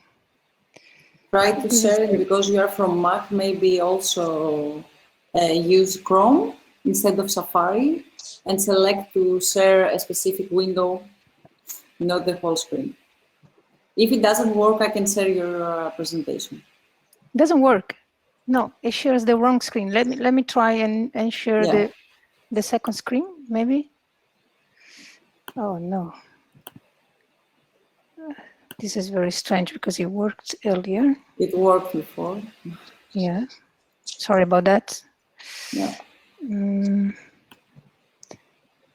Okay, let's move this here and this down here. Sorry about that. And try again. Okay. Share this screen. Sure. Okay. Yes. Okay. Works. Just open it fully. Perfect. Yeah. Now you have 10 minutes, Laura. Thank you. Thank you so much. I'm presenting the paper Semantic Resources for the Geospatial Domain, which I prepared together with Professor Volkan Kakdas from Yildiz Technical University, Istanbul, and Professor Erik Stubker from Aalborg University in Denmark. Unfortunately, they are not here today. They couldn't make. So it's a slightly different presentation from the previous ones. This is about sharing data and information and standards that we might want to use for more effectively share data and information. So as our colleague Matthew mentioned earlier, LAN is a very complex topic and is debated in many languages all over the world across different disciplines, academic disciplines and sectors. So to really be able to further a collective agenda, sharing information and data effectively from one country to another, from language to another, but also from one subdomain to another. This is made complicated by other things, by terminologies, barriers. So to support and overcome this challenge, in addition to traditional vocabularies, in recent years, there has been focus in developing knowledge organization systems to reduce the fragmentation of knowledge and increase not only communication and learning exchange across sectors, but also allowing through semantic web and link open data technologies, allow more specificity within specific subdomains. So broadly link together subdomains and disciplines, but also allow to dig into the specificity of each subdomains. So the paper presents it's just a review of existing knowledge organization systems and how they can be useful for the FIG community and land administration, and also apply to projects, research, etc. Just to be precise, defining a knowledge organization system, they are control vocabularies that define resources used in metadata records. So they provide semantic roadmaps for the effective exchange of domain knowledge. And okay, let's go to the next slide. I will make a brief presentation. I'm not familiar with all of these semantic resources, so you might go to the specific resource for more information. The first one is Geolexica. Many of you might be already familiar with it. It is a glossary for geographic information, which includes terminology clauses published in ISO TC 211 standards. Then we have the OGC definition server. Again, I'm sure you are familiar with it. Online terminology registry, including terms, definitions, vocabularies, and other related resources defined in the OGC standards. The purpose of this presentation is also to introduce you to two specific subdomain control vocabularies. The first one is Calate. land administration, cadastral and land administration thesaurus, is a thesaurus presenting core concept of cadastral domain and was originally developed to eliminate terminological inconsistencies in the cadastral domain and support the development of a core cadastral ontology. And the second control vocabularies that we want to promote and present is Landbook. Landbook land governance thesaurus present concepts related to land governance. It is built as a sub-schema of AgroVoc and maintained by the Land Portal Foundation with support from a community of experts. Then AgroVoc. AgroVoc is a controlled vocabulary that covers all areas of interest of FAO.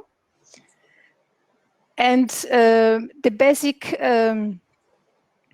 basic register of thesaurus, ontologies, and classifications, BARTOC, is a terminology registry, so it's slightly different. So it was developed by Basel University Library and facilitates searching and finding across different knowledge organization systems.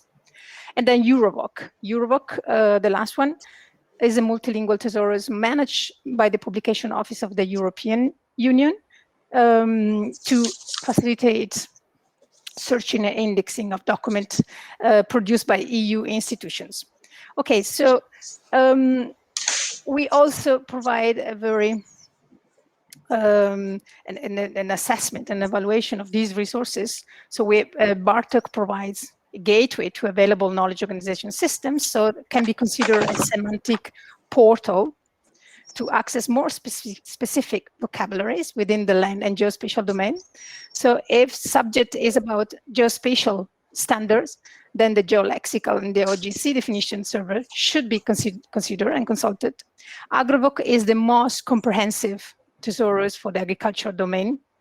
But for more specific thesaurus, Landvoc and Calate. So Landvoc is related to land governance and sorry, I think I went to. So Landvoc is related to land governance and Calate is related to cadastral and land administration. So these two sub-vocabulary, they have some commonalities, but also they complement each other. So they are well placed to also support each other. So to conclude, after documenting and assessing these existing knowledge organization systems and terminology registries relevant for the FIG community, we concluded that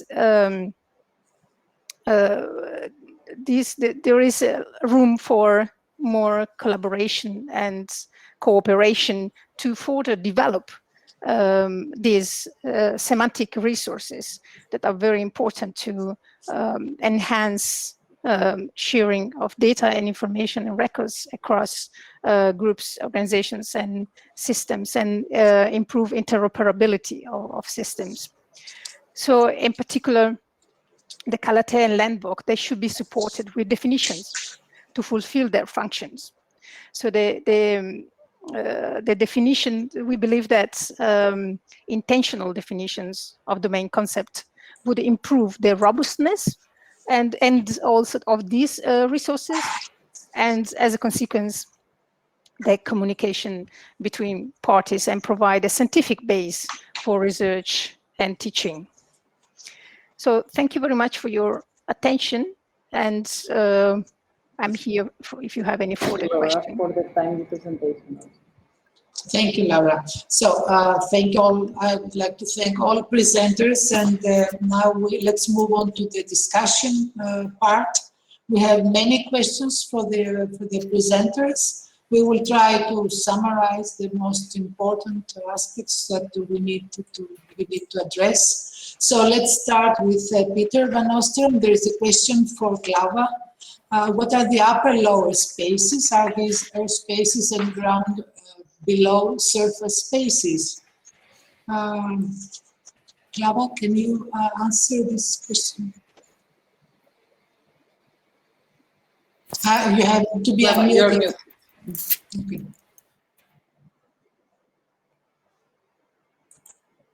Maybe there's a problem because we cannot hear you yet. He's still muted, I'm afraid. Yes. You cannot unmute yourself.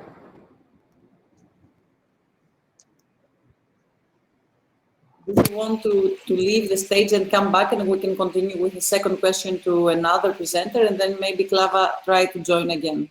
Okay, the second question is for Peter, from Peter for Ayn.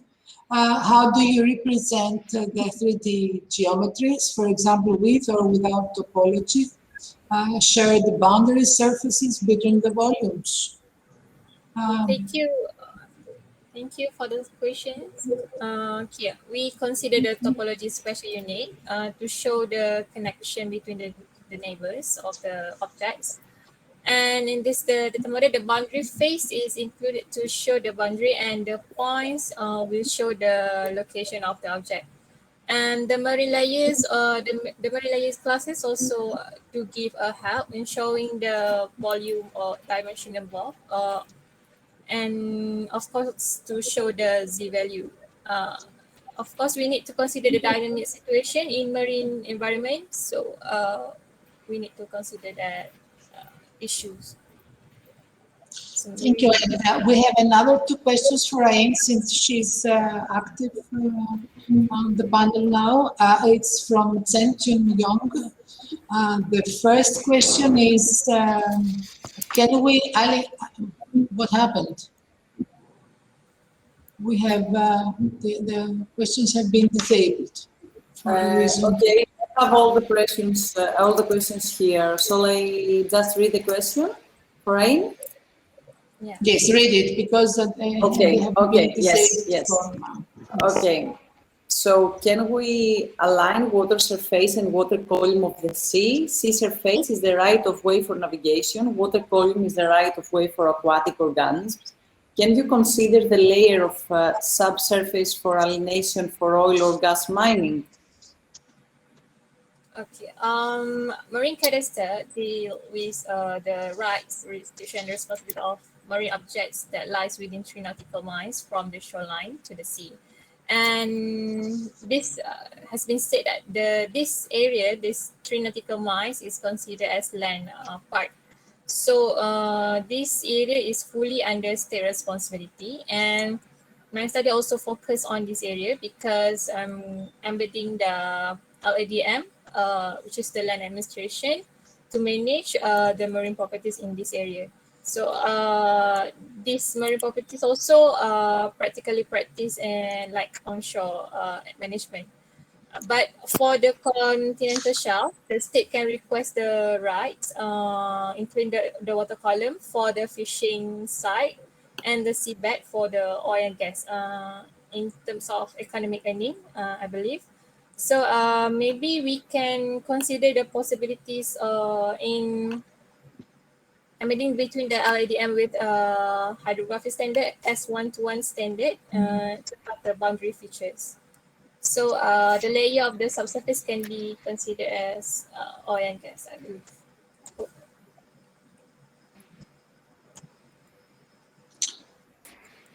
Okay, so FTK just sent me. Okay, you can go on to the second. Yeah. Maybe if Clava can unmute himself, then we have to have some questions for Maria. Right. Okay. Maria, so the first question is, should the inner walls be part of the legal space of a single apartment? For example, merge a neighbor IFC spaces in between walls. Okay, this is an interesting question. As for the interior walls of the legal space, I think it's undoubtedly belong to the property. The exterior and the adjacent walls, the neighboring walls, should be taken in the middle of the wall.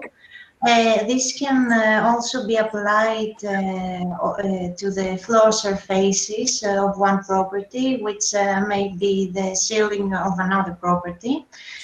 However, the proposed approach is under investigation, and therefore we approach it for a more general point of view in order to gain the most appropriate approach. In the next stage of our research, we intend to solve this issue so we can immediately identify both common areas and private areas.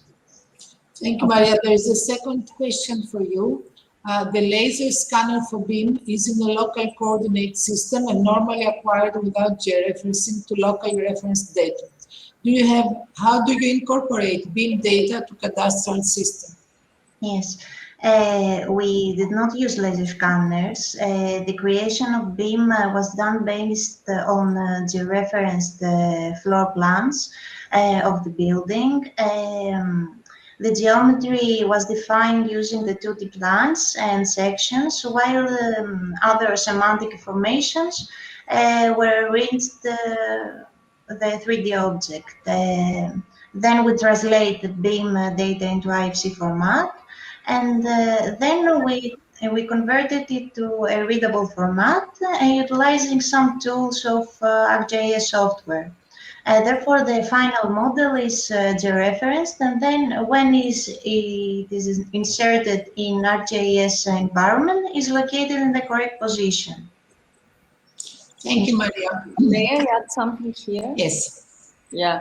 Thank you, Maria, because the georeferencing in IFC files is a big challenge nowadays, and now we will have more and more IFC files. I would like also to pose the same question. So you do not use real-world data. You made your data by yourself. So you create the BIM file by floor plans. By floor plans, yes. So you can also control all the attributes, the geometries, and everything that is used from IFC elements. Yes, yes, correct. Okay. And I do have a question, very, very short one about this one. I will take advantage of the role now. And because you mentioned in one of the slides that this is where this methodology could lead to an EU desired 3D cadastre. Can you explain a bit more? What do you mean with this phrase? Yes. By this, we mean that in order to cope with a complex and rapidly changing world, we try to provide a fit-for-purpose 3D cadastral system using modern low-cost technology and modern tools, also existing data like BIM data, in order to provide a reliable and cost-effective solution in order to speed up the procedure for the initial implementation of the 3D cadastre. Okay. Thank you. Thank you very much. Thank you, Maria. So we have some more questions. First of all, for Matthew. I think it's from Peter because I have lost who wrote the question. So are the underground utilities considered cadastral objects with legal spaces registered, similar to land parcels or appointments? And follow up to Peter's questions, or is this a servitude relationship associated with construction and maintenance? So you may answer to both questions because they are very much related. Yes, Matthew. Yeah, certainly. So both Peter and Anthony coming up on the subsurface, and fantastic idea. That would be a great idea to implement. In short, it's easements are partially covered in land registration terms in 2 dimensions, and it also related to planning and also in subdivision cases. For the most part, asset owners are responsible for their own servitude. Now, in such a complex environment and limited space, you can imagine the challenge. There is work underway to develop new highways or roads legislation, which will help manage the corridor and the servitudes. But for the most part, the predominant utility and asset owners manage that area in the confined space. So that's where we're heading. We need the data, the technology, but particularly the standards enforced through contracts. And as they're installed, that data needs to be along for the ride as well to update these records. Then we have a basis to then update the legal scenario. Okay, thank you, Matthew. So we have 3 questions for Anthony. First of all, about the term land, is it still okay for what we are doing? What about spaces on near Earth? There is a second question about the word interest with a third party to claim of land right. How do we define this word? And as a third, I would say that needs a very long answer. I'm not sure we have the time to do it, but the question is about pros and cons between registration of deed and registration of title. Can you wrap up your answers? Yeah, I'm a bear with a very small brain, so I might need to come back to you for the questions. In terms of what I mean by interests are essentially the registered relationship. So it's essentially who is a right holder. A right holder has an interest, is broadly how I see it and how I tend to model it. In terms of Peter's comment about the use of the word land, to me, at the minute, for something like this, I didn't want to get into both semantics. It's a convenient flag to wave.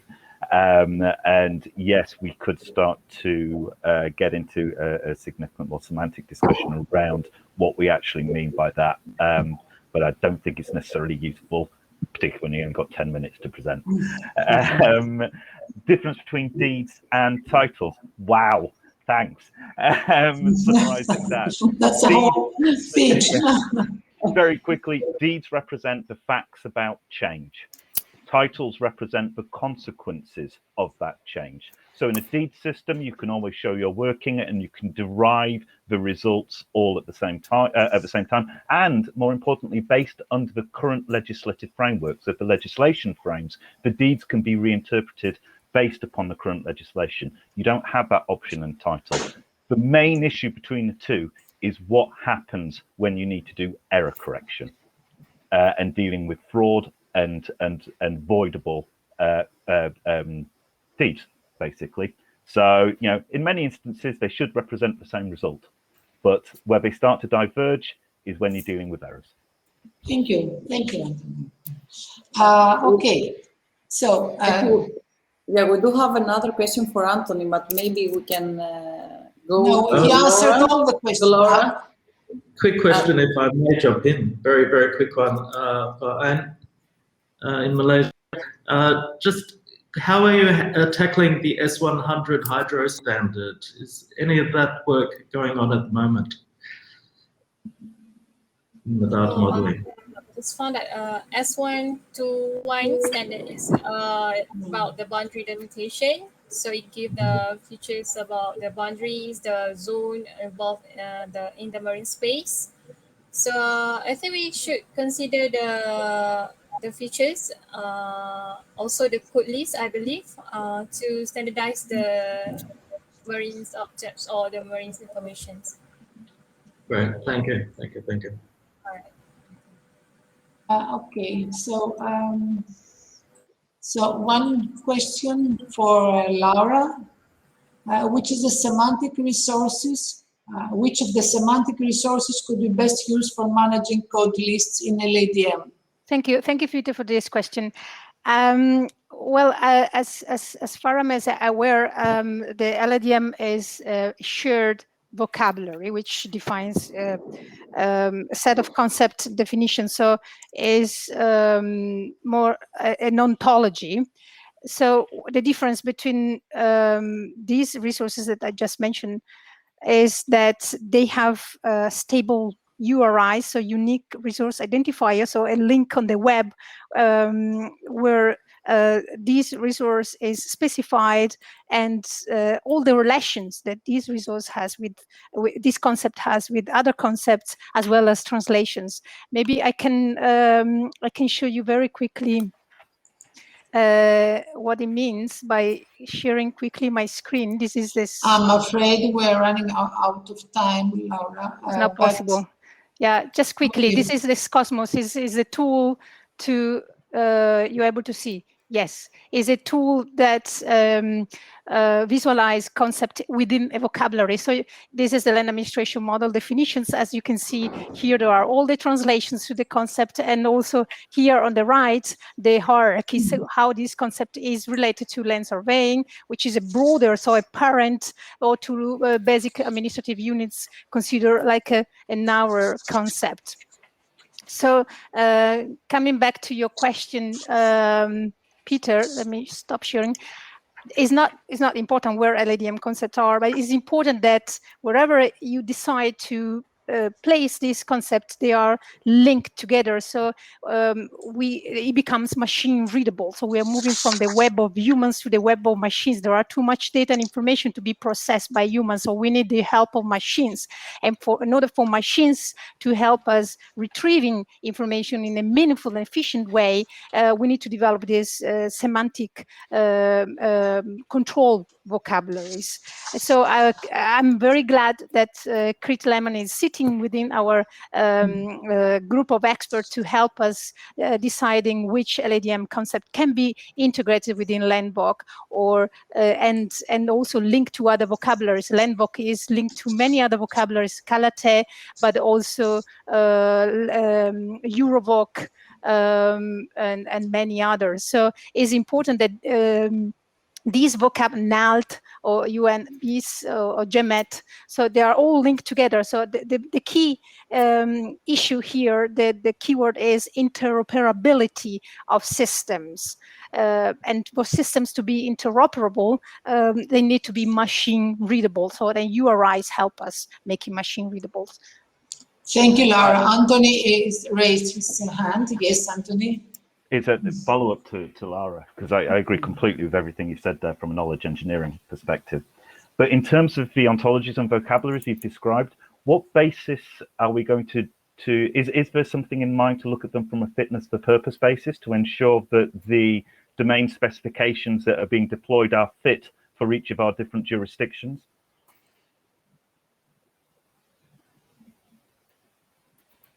You're on mute.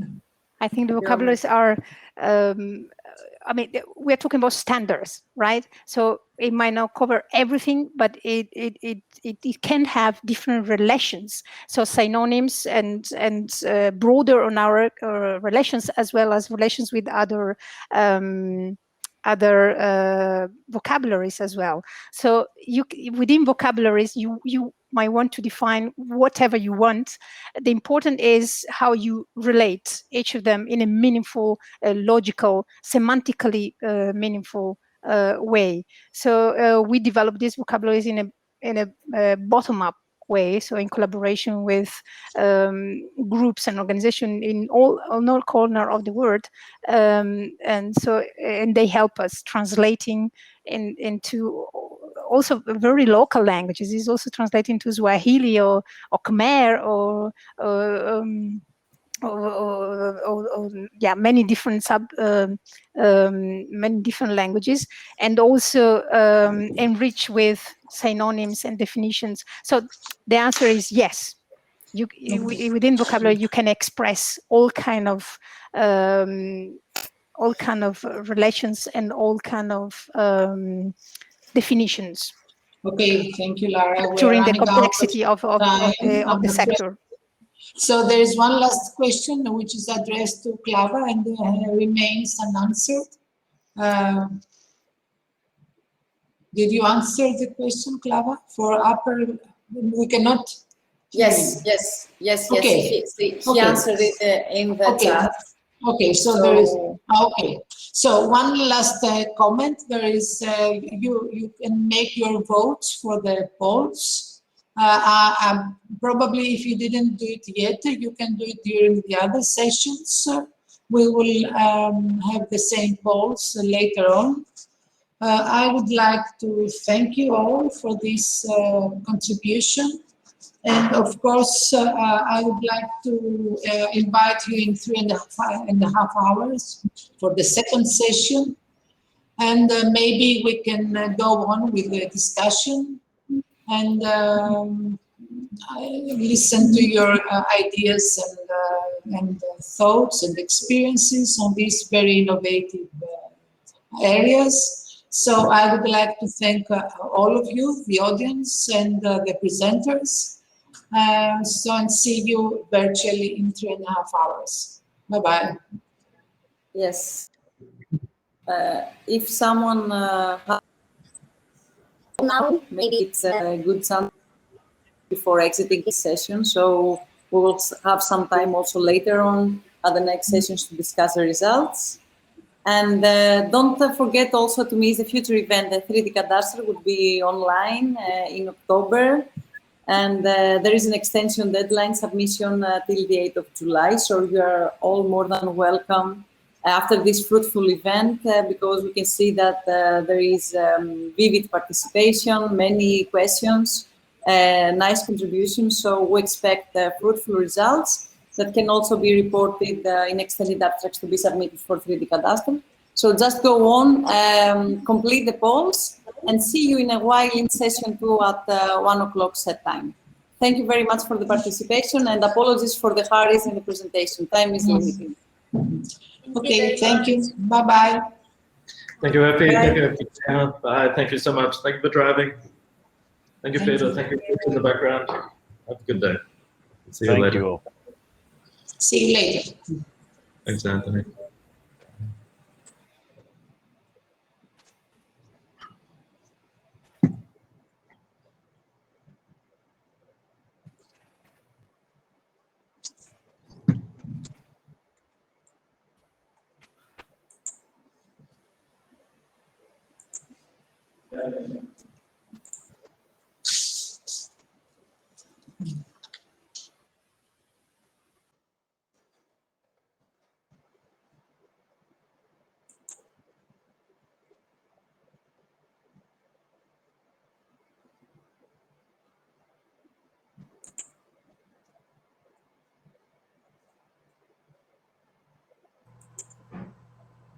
Hi, Effie. Hi. We left just the three of us. Well so done. how? Yeah. Very interesting. Did go well, yeah. It did go well, and technically, which is the hardest part. Yeah.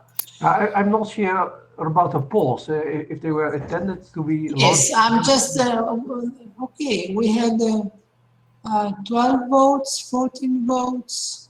Okay, Yes, there are about... we are not, sorry, we are not alone. Okay, David is with us. Yeah, I'm here. It is recorded and we are still in the session. Okay. But okay, there's nothing secret here. Yeah. No, I'm just reading note. So we have some preliminary results from the polls. Huh? I think mainly from the first poll. Maybe they didn't see the rest of them. I think about 30 to 40 answers. Yes. Yeah. Yes. Will the How many attendees were in this session? Yeah, 80 to 90. So it's quite big. Okay, quite big number for It was a big audience. Yes. I think that was very good. Yeah, that is for this early time in Europe, and especially in the UK and yes, 8 o'clock is the Americans sleeping. Yeah. Okay. So it was that nice was... to have the Asian, Australian side, Middle East. For them, it was a good time. 20% from Africa, 11% from Australia, 16.7% from Asia. Okay, 50% from Europe, from our votes. But who did launch the polls? So Claudia in the beginning launched the polls, but they were hidden. So we can unhide them. Then I unhide them. Christian Okay, is asking for, okay. I accept it. Yeah, hi. Okay. Hi. Hi, Chris. Hi, great. I think Claudia launched the polls this morning. Yes, but they were But- hidden in the beginning. The only malfunctioning was that a quarter before the end of the session, I lost the Q&As. They were disabled. Fortunately, Ευτυχία sent them to me. I have copied But, all of them. I don't I know will why. send it to Yes, you just do it later on because you have to keep them because you don't know if they disappear suddenly, as they did in my I don't know case. if Abdullah is also here. Yes, I don't know why they disappeared. We didn't press anything. They were disabled a quarter it's a setting before also. the end of the session. Yes. Yeah, same. They are disabled also at my side. But I go for a coffee now. I think it was really. Thank you very much, Okay. and FTG. There were, I think, at the top there were 94 participants. So this is really Quite a a good very number. good. Yeah. Excellent presentation. So I really enjoyed it. So thank you very much. Thank you. Really nice Okay. presentation. Yeah. Very nice presentations. And I mean, this very, oh, sorry, Peter. I mean, this variety of presentation was very much related to the multi-part orientation of LADM, which is something that we have to emphasize on. I go for a coffee now. Okay. Okay. See you. See you in 3 hours. Yeah, 12:30. Yeah. Okay. Bye. See you. Bye. Bye, Chris. Bye. And Anthony Beck was really like a lecture. It's like very good explanation, very clear. Yes. All the basic concepts. Anthony is always very, lecture. Yeah, it's good. I wish we could have more time. Yeah, it was very short, but that keeps it also lively. I think with the online Yes. video, long presentations will not work. Yes, I you're think right. also the same is with Matthew, because it was also a very interesting topic from Yeah. and the video and all the developments. I think all presentations were really good. Yeah. I mean, Yeah. Different to each other and nice. Marine, yeah. But it was we not- do have, And the ground above ground thing was meaning. So I asked that. I thought they were meaning airspace in Indonesia or grounds, but it was building related. I understood from the answer.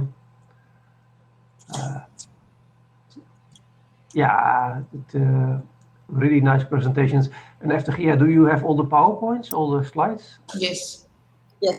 So I think at some moment we should send them to the FIG office to upload them to the website. Yeah, I will send them. I will do also the same for our session. I think I'm missing 2 presentations from our session till now. We'll send a reminder, maybe Very in a good. while. And I saw also your message. I think that maybe it is nice to run again the polls also for the other sessions. Yeah. And just motivate them.